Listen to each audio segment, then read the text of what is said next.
শুরু হলো ঢাকা আন্তর্জাতিক ম্যারাথন 2025। ভোরে বাংলাদেশ সেনাবাহিনীর principal staff officer lieutenant general SM. Kamrul Hasan এই প্রতিযোগিতার উদ্বোধন করেন। শনিবার ভোর 5টায় রাজধানীর 300 ফিটে এ ম্যারাথনের প্রথম দৌড় শুরু হয়। এতে অংশ নেন 10,000 দৌড়বিদ। এছাড়া 10টি দেশ হতে বেশ কয়েকজন বিদেশি ম্যারাথনার প্রতিনিধিত্ব করেছেন।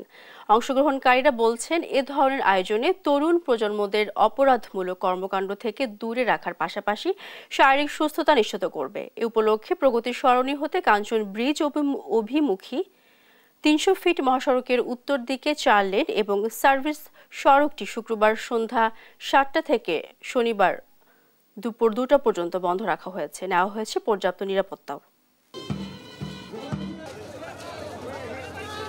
Overcoming that particular difficulties, and you will do great in next few hours to display your skills, your capabilities, and it will also give you a platform and desire to perform even better in the days to come.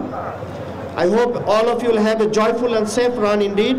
তিনটে category হচ্ছে 10 kilometre হচ্ছে first timer, general আর হচ্ছে veteran. তিনটে category 10-এ। তারপর হচ্ছে আপনার 21.1 half marathon যেটা, আর হচ্ছে full marathon 42 kilometre. Dhaka international ম্যারাথনে এসে অনেক ভালো লাগছে, আর আমার প্রত্যাশা আমরা একটা ভালো এফোর্ট দেব এই ইন্টারন্যাশনাল ম্যারাথনে। বাংলাদেশ সেনাবাহিনীর উদ্যোগে যে ইভেন্টটি হচ্ছে সেটি খুবই একটা পজিটিভ ভিউ আমাদের এই ন্যাশনাল ওয়াইডের জন্য। আমি আমার বেস্ট ট্রাই করবো, একটু প্রেশার ফিল হচ্ছে। Is the very first time পেসিং করতেছি 42 কিলো ম্যারাথনে। সো আমি চেষ্টা করবো আমার বেস্ট ট্রাইটা দেওয়ার, বাকি আল্লাহ ভরসা।